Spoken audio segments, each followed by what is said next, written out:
దేహానికి మంచి అందం కావాలని బోల్ రకాల టెక్నిక్స్ వాడుతూ ఉంటాం కదా. అందం అలా రాదు.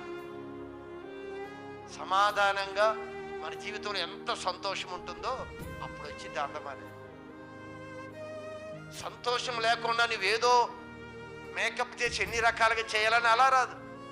అందుకే ప్రభు అంటాడు, ఎప్పుడు ఆనందించండి, ఆనందించండి, మరలా చెప్పుచున్నాను.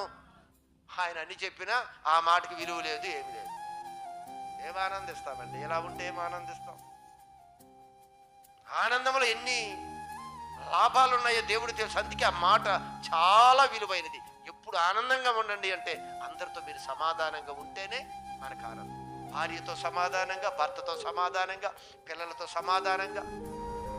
ఏదో మాట అన్నారు, క్షమించండి, ఓర్చుకోండి, సర్దుకు పడిపోయి అయిపోయింది. సమాధానాన్ని వెతికి వెంటాడమని చెప్పారు.